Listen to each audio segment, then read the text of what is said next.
नमस्कार। आज हम लोग की चर्चा का विषय है न्यायपालिका। जैसा कि हम जानते हैं कि हमारी जो सरकार है उसके 3 अंग होते हैं: व्यवस्थापिका, कार्यपालिका और न्यायपालिका। व्यवस्थापिका का कार्य कानून निर्माण करना,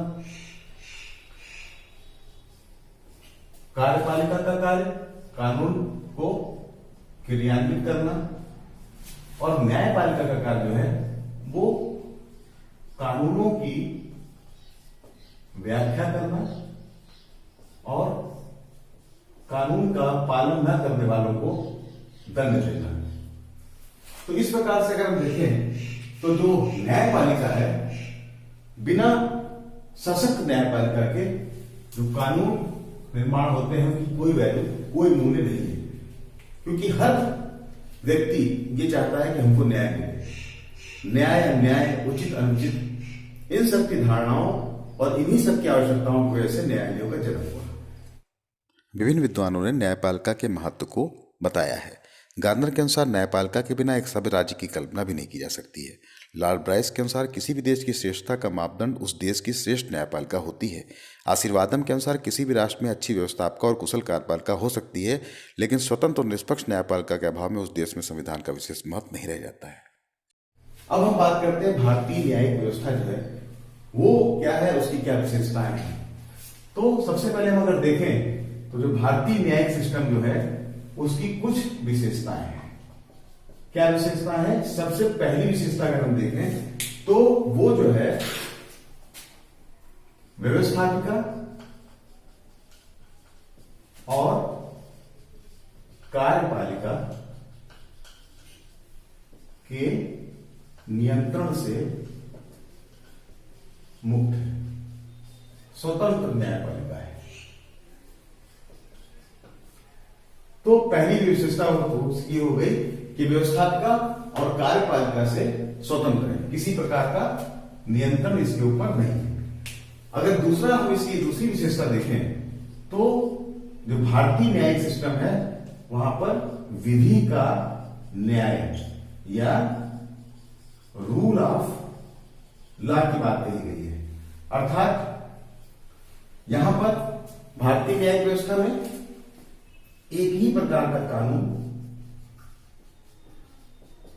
किसी के लिए अलग कानून नहीं है और एक ही प्रकार की न्यायिक व्यवस्था यहां पर स्थापित की गई है। विधि का शासन यहां पर स्थापित है। नंबर 3, जो ये व्यवस्था है ये एकीकृत और समन्वित न्यायिक व्यवस्था है। अर्थात चाहे वो सुप्रीम कोर्ट हो, चाहे वो हाई कोर्ट हो, या फिर वो सबऑर्डिनेट कोर्ट्स हो या डिस्ट्रिक्ट कोर्ट्स हो, जो भी न्यायालय हैं वो सब एक दूसरे से मिले हुए हैं और वो सब एक दूसरे से एकीकृत हैं। नंबर 4 अगर हम देखें तो जो भारतीय न्यायिक व्यवस्था है वो संविधान की संरक्षक है, संविधान का संरक्षक। अर्थात कोई ऐसा कानून जो संविधान की भावना के विपरीत बनता है तो उसको न्यायालय के द्वारा रोक दिया जाता है। तो संविधान का संरक्षक है। और जो सबसे महत्वपूर्ण चीज है, जो हमारे मौलिक अधिकार है, मौलिक अधिकार जो है उनका भी संरक्षण है। तो इस प्रकार से हम कह सकते हैं कि जो भारतीय न्यायिक व्यवस्था है वो एक अति व्यवस्थित और सुनियोजित न्यायिक व्यवस्था है। संक्षेप में हम कह सकते हैं कि राज्य के व्यवस्थित जीवन के लिए न्यायपालिका का बहुत बड़ा महत्व है। कानून कितना भी अच्छा क्यों ना हो, निष्पक्ष न्यायपालिका के बिना उसका लाभ असंभव है। दंड की व्यवस्था के लिए एक निर्भीक और निष्पक्ष न्यायपालिका जरूरी है। व्यक्तियों के साथ साथ राज्यों के मध्य विवादों का निपटारा करने और निर्दोषों को अन्याय से सुरक्षा प्रदान करने में न्यायपालिका का बहुत बड़ा महत्व है। अब हम देखते हैं कि जो इसका स्ट्रक्चर है अगर हम स्ट्रक्चर की बात करें तो सुप्रीम कोर्ट और हाई कोर्ट, इसके बाद डिस्ट्रिक्ट कोर्ट्स। यहां पर बेसिकली बात करेंगे सुप्रीम कोर्ट के बारे में और हाई कोर्ट के बारे में कि ये इन कोर्ट में जो न्यायाधीश होते हैं उनकी नियुक्ति कैसे होती है, उनकी योग्यताएं क्या है, उनके कार्य क्या है। अब हम लोग बात करते हैं सर्वोच्च न्यायालय के जो न्यायाधीश हैं इनकी योग्यताएं क्या होती है। सबसे पहली योग्यता सर्वोच्च न्यायालय के न्यायाधीश होने के लिए उसको भारत का नागरिक होना चाहिए। अब अगर उसी तरह हम हाई कोर्ट को देखें कि हाई कोर्ट के जज के लिए भी सबसे पहली है कि वो भारत का नागरिक हो। नंबर 2, भारत का नागरिक होने के साथ साथ सर्वोच्च न्यायालय के न्यायाधीश के लिए कोई आयु सीमा नहीं है। आयु सीमा इसमें निर्धारित नहीं की गई है। नंबर 3, सर्वोच्च न्यायालय के न्यायाधीश के लिए आवश्यक है कि वो 10 वर्ष तक हाई कोर्ट में एडवोकेट के रूप में कार्य कर चुका हो। नंबर 4, वो 5 वर्ष तक हाई कोर्ट में जज के रूप में कार्य कर चुका हो। और नंबर 5, राष्ट्रपति की निगाह में वो कानून का, विधि का विशेषज्ञ हो, कानून वेत्ता हो। तो राष्ट्रपति की निगाह में वो विधि वेत्ता हो। अगर हम हाईकोर्ट के जज की बात करें तो उनके लिए भी आवश्यक है कि 10 वर्ष तक एडवोकेट के रूप में कार्य करने का अनुभव होना चाहिए और राष्ट्रपति की निगाह में एक कानून वेत्ता के रूप में उनकी पहचान होनी चाहिए। तो ये हमने देखा कि जो सुप्रीम कोर्ट और हाई कोर्ट के जो न्यायाधीश हैं उनकी योग्यताएं क्या होनी चाहिए। अब दूसरी चीज आती है कि उनकी जो नियुक्ति है वो किस प्रकार होती है। नंबर 2, नियुक्ति। सुप्रीम कोर्ट के जज के लिए जो supreme court chief justice of India, मुख्य न्यायाधीश की नियुक्ति के लिए चीफ जस्टिस ऑफ इंडिया की नियुक्ति राष्ट्रपति के द्वारा की जाती है। राष्ट्रपति की निगाह में वो एक जो है वो सीनियर या उनमें जो वरीयता क्रम में जो वरिष्ठ होते हैं लगभग उन्हीं को मुख्य न्यायाधीश के पद पर राष्ट्रपति के द्वारा नियुक्त किया जाता है। और अन्य न्यायाधीशों के लिए राष्ट्रपति के द्वारा मुख्य न्यायाधीश से परामर्श ली जाती है। अब अगर हम हाई कोर्ट की बात करें तो जो यहां के न्यायाधीश की नियुक्ति करने के लिए नियुक्ति किसके द्वारा की जाएगी, राष्ट्रपति के द्वारा नियुक्ति की जाएगी।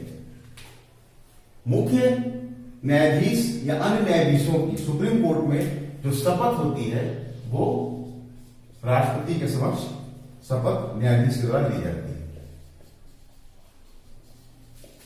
और यहां पर जो शपथ होती है वो राज्यपाल के पास ली जाती है। तो इस प्रकार से नियुक्ति जो है वो राष्ट्रपति के द्वारा की जाती है और मुख्य न्यायाधीश की परामर्श से अन्य न्यायाधीशों की नियुक्ति की जाती है और न्यायाधीश जो है वो राष्ट्रपति के समक्ष शपथ ग्रहण करते हैं। अब हम लोग चर्चा करेंगे कि इनकी नियुक्ति तो हो गई, इनका कार्यकाल कितना होता है। तो आइए देखते हैं कि न्यायाधीशों का कार्यकाल कितना होता है।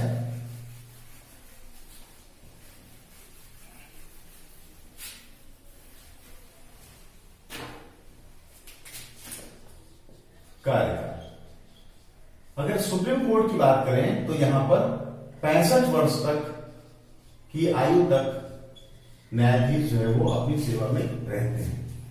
और उच्च न्यायालय की बात करें तो यहां पर 62 वर्ष तक की आयु तक वो न्यायाधीश के पद पर रहते हैं। 62 वर्ष की आयु पूरी करने के बाद हाई कोर्ट के जज सुप्रीम कोर्ट के जज बन सकते हैं। नंबर 2, वो स्वेच्छा से त्यागपत्र दे सकते हैं। वही कंडीशंस इनके पास भी है। अब ये होता है कि इनको हटाया जाना। मुख्य बात क्या है कि इनको हटाया जाना। यदि किसी भी न्यायाधीश के द्वारा कदाचित व्यवहार किया जाए या संविधान की भावना के विपरीत कार्य किया जाए या असमर्थता की स्थिति आ जाए तो सुप्रीम कोर्ट के न्यायाधीश के लिए जो हटाने की प्रक्रिया है वो लोकसभा और राज्यसभा और राष्ट्रपति इन तीनों के द्वारा सुप्रीम कोर्ट के न्यायाधीश को हटाने की व्यवस्था संविधान में की गई है। लोकसभा में जितने भी सदस्य हैं उनका बहुमत प्लस उपस्थित और मतदान करने वाले सदस्यों का 2/3 बहुमत होना आवश्यक है। यहां से प्रस्ताव पास होने के बाद राज्यसभा के कुल सदस्यों का बहुमत और उपस्थित और मतदान करने वाले सदस्यों का 2/3 बहुमत होना आवश्यक है। दोनों सदनों से पास होने के बाद प्रस्ताव जब राष्ट्रपति के पास पहुंचता है और राष्ट्रपति के हस्ताक्षर हो जाते हैं तो न्यायाधीश को अपने पद से हटना होता है। अब हम लोग बात करते हैं सर्वोच्च न्यायालय के जो न्यायाधीश हैं इनकी योग्यताएं क्या होती हैं। सबसे पहली योग्यता सर्वोच्च न्यायालय के न्यायाधीश होने के लिए उसको भारत का नागरिक होना चाहिए। अब अगर उसी तरह हम हाई कोर्ट को देखें कि हाई कोर्ट के जज के लिए भी सबसे पहली है कि वो भारत का नागरिक हो। नंबर 2, भारत का नागरिक होने के साथ साथ सर्वोच्च न्यायालय के न्यायाधीश के लिए कोई आयु सीमा नहीं है। आयु सीमा इसमें निर्धारित नहीं की गई है। नंबर 3, सर्वोच्च न्यायालय के न्यायाधीश के लिए आवश्यक है कि वो 10 वर्ष तक हाई कोर्ट में एडवोकेट के रूप में कार्य कर चुका हो। नंबर 4, वो 5 वर्ष तक हाई कोर्ट में जज के रूप में कार्य कर चुका हो। और नंबर 5, राष्ट्रपति की निगाह में वो कानून का विधि का विशेषज्ञ हो, कानून वेत्ता हो। तो राष्ट्रपति की निगाह में वो विधि वेत्ता हो। अगर हम हाईकोर्ट के जज की बात करें तो उनके लिए भी आवश्यक है कि 10 वर्ष तक एडवोकेट के रूप में कार्य करने का अनुभव होना चाहिए और राष्ट्रपति की निगाह में एक कानून वेत्ता के रूप में उनकी पहचान होनी चाहिए। तो ये हमने देखा कि जो सुप्रीम कोर्ट और हाई कोर्ट के जो न्यायाधीश हैं उनकी योग्यताएं क्या होनी चाहिए। अब दूसरी चीज आती है कि उनकी जो नियुक्ति है वो किस प्रकार होती है। नंबर 2, नियुक्ति। सुप्रीम कोर्ट के जज के लिए जो supreme court chief justice of India मुख्य न्यायाधीश की नियुक्ति के लिए चीफ जस्टिस ऑफ इंडिया की नियुक्ति राष्ट्रपति के द्वारा की जाती है। राष्ट्रपति की निगाह में वो एक जो है वो सीनियर या उनमें जो वरीयता क्रम में जो वरिष्ठ होते हैं लगभग उन्हीं को मुख्य न्यायाधीश के पद पर राष्ट्रपति के द्वारा नियुक्त किया जाता है। और अन्य न्यायाधीशों के लिए राष्ट्रपति के द्वारा मुख्य न्यायाधीश से परामर्श ली जाती है। अब अगर हम हाई कोर्ट की बात करें तो जो यहां के न्यायाधीश की नियुक्ति करने के लिए नियुक्ति किसके द्वारा की जाएगी, राष्ट्रपति के द्वारा नियुक्ति की जाएगी। मुख्य न्यायाधीश या अन्य न्यायाधीशों की सुप्रीम कोर्ट में जो शपथ होती है वो राष्ट्रपति के समक्ष शपथ न्यायाधीश के द्वारा ली जाती है। और यहां पर जो शपथ होती है वो राज्यपाल के पास ली जाती है। तो इस प्रकार से नियुक्ति जो है वो राष्ट्रपति के द्वारा की जाती है और मुख्य न्यायाधीश के परामर्श से अन्य न्यायाधीशों की नियुक्ति की जाती है और न्यायाधीश जो है वो राष्ट्रपति के समक्ष शपथ ग्रहण करते हैं। अब हम लोग चर्चा करेंगे कि इनकी नियुक्ति तो हो गई, इनका कार्यकाल कितना होता है। तो आइए देखते हैं कि न्यायाधीशों का कार्यकाल कितना होता है।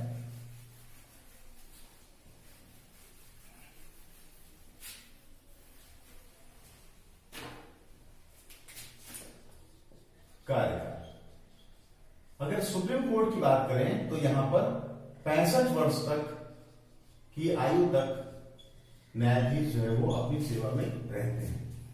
और उच्च न्यायालय की बात करें तो यहां पर 62 वर्ष तक की आयु तक वो न्यायाधीश के पद पर रहते हैं। 62 वर्ष की आयु पूरी करने के बाद हाई कोर्ट के जज, सुप्रीम कोर्ट के जज बन सकते हैं। नंबर 2, वो स्वेच्छा से त्याग पत्र दे सकते हैं। वही कंडीशंस इनके पास भी है। अब ये होता है कि इनको हटाया जाना। मुख्य बात क्या है कि इनको हटाया जाना। यदि किसी भी न्यायाधीश के द्वारा कदाचित व्यवहार किया जाए या संविधान की भावना के विपरीत कार्य किया जाए या असमर्थता की स्थिति आ जाए, तो सुप्रीम कोर्ट के न्यायाधीश के लिए जो हटाने की प्रक्रिया है वो लोकसभा और राज्यसभा और राष्ट्रपति, इन तीनों के द्वारा सुप्रीम कोर्ट के न्यायाधीश को हटाने की व्यवस्था संविधान में की गई है। लोकसभा में जितने भी सदस्य हैं उनका बहुमत प्लस उपस्थित और मतदान करने वाले सदस्यों का 2/3 बहुमत होना आवश्यक है। यहां से प्रस्ताव पास होने के बाद राज्यसभा के कुल सदस्यों का बहुमत और उपस्थित और मतदान करने वाले सदस्यों का 2/3 बहुमत होना आवश्यक है। दोनों सदनों से पास होने के बाद प्रस्ताव जब राष्ट्रपति के पास पहुंचता है और राष्ट्रपति के हस्ताक्षर हो जाते हैं तो न्यायाधीश को अपने पद से हटना होता है। अब हम लोग भारत के सर्वोच्च न्यायालय की शक्तियों पर एक निगाह डालते हैं कि भारत के सर्वोच्च न्यायालय की शक्तियां किस प्रकार की। आइए देखते हैं। सर्वोच्च न्यायालय को अभिलेख न्यायालय के रूप में, प्रारंभिक क्षेत्राधिकार के रूप में, अपीलीय क्षेत्राधिकार के रूप में, परामर्शदात्री क्षेत्राधिकार के रूप में और पुनरावलोकन संबंधी शक्तियां प्राप्त हैं। संविधान के अनुच्छेद 129 के अनुसार सर्वोच्च न्यायालय की समस्त कार्यवाहियां प्रकाशित होंगी और सब जगह सदैव साक्षी के रूप में रखी जाएंगी। किसी भी न्यायालय में उन्हें पेश करने पर उनकी प्रामाणिकता के विषय में संदेह नहीं किया जा सकता। संविधान के अनुच्छेद 131 के अनुसार सर्वोच्च न्यायालय को प्रारंभिक क्षेत्राधिकार प्राप्त है। संविधान द्वारा केंद्र व राज्य सरकारों के बीच अधिकारों का बंटवारा होता है। इसमें से प्रत्येक सरकार का कार्यक्षेत्र निश्चित होता है। कोई भी सरकार जब अपने क्षेत्र से बाहर जाकर कार्य करने लगती है तब उसमें विवाद होने लगता है। सर्वोच्च न्यायालय को निम्नलिखित विवादों में प्रारंभिक क्षेत्राधिकार प्राप्त है जिनमें कोई तथ्य या कानून का प्रश्न अंतर्ग्रस्त हो। भारत सरकार व एक या अधिक राज्य वाले विवाद, भारत सरकार व एक या एक से अधिक राज्य और दूसरी ओर एक या अधिक राज्यों के बीच के विवाद, 2 या 2 से अधिक राज्यों के विवाद। इस प्रकार के विवादों में सर्वोच्च न्यायालय को प्रारंभिक क्षेत्राधिकार प्राप्त है। सर्वोच्च न्यायालय को उच्च न्यायालयों के निर्णय के विरुद्ध अपील सुनने का अधिकार है। अनुच्छेद 132(1) के अनुसार संवैधानिक मामलों में यदि कोई उच्च न्यायालय यह प्रमाणित कर देता है कि उस मामले में संविधान की व्याख्या के बारे में विधि का कोई प्रश्न अंतर्ग्रस्त है, या दीवानी मामलों में अनुच्छेद 133(1) के अनुसार उच्च न्यायालय प्रमाणित कर दे कि उसमें विधि या सार्वजनिक महत्व का कोई प्रश्न अंतर्ग्रस्त है या उस प्रश्न का सर्वोच्च न्यायालय द्वारा विनिश्चय करना आवश्यक हो, तो सर्वोच्च न्यायालय को उच्च न्यायालयों के निर्णय के विरुद्ध अपील सुनने का अधिकार प्राप्त है। संविधान के अनुच्छेद 134(1) के अनुसार ऐसे मामले जिसमें उच्च न्यायालय ने अपील में किसी के दोष मुक्ति के आदेश को पलटकर मृत्युदंड दिया हो, उच्च न्यायालय ने अपने अधिकार के अधीन किसी न्यायालय से किसी मामले को मंगवाकर अभियुक्त को दोष सिद्ध कर मृत्युदंड दिया हो, उच्च न्यायालय यह प्रमाणित कर दे कि यह मामला सर्वोच्च न्यायालय में अपील करने योग्य है, तो सर्वोच्च न्यायालय को फौजदारी संबंधी मामले में अपील सुनने का अधिकार है। अनुच्छेद 136 के अनुसार सर्वोच्च न्यायालय विवेकानुसार भारत के राज्य क्षेत्र के अंतर्गत किसी भी न्यायालय द्वारा दिए गए किसी भी निर्णय, दंड या आदेश के विरुद्ध अपील करने की विशेष आज्ञा प्रदान कर सकता है।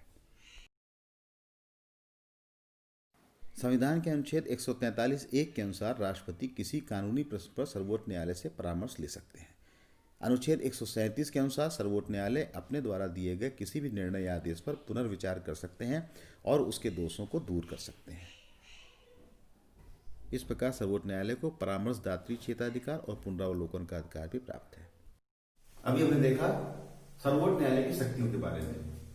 तो इस प्रकार हम ये कह सकते हैं कि जो हमारे सरकार के जो 3 अंग हैं उसमें जो न्यायपालिका है वो एक स्वतंत्र अंग है और न्यायपालिका के द्वारा समस्त कानूनों की व्याख्या करना, संविधान के संरक्षण के रूप में कार्य करना, मौलिक अधिकारों को संरक्षण प्रदान करना, केंद्र और राज्य के मध्य शक्तियों का जो बंटवारा है उसमें किसी प्रकार के विवाद होने पर उसका निपटारा करना आदि आदि कार्य हैं। तो आज की इस वीडियो में हमने देखा कि सरकार के अंग के रूप में न्यायपालिका कितनी महत्वपूर्ण है और उसका अन्य अंगों से स्वतंत्र होना भी कितना आवश्यक है, जिससे वो बिना किसी दबाव के अपना कार्य सुचारू रूप से कर सके, न्याय प्रदान कर सके। तो आशा है आपको ये वीडियो पसंद आया होगा। थैंक यू, धन्यवाद, जय हिंद।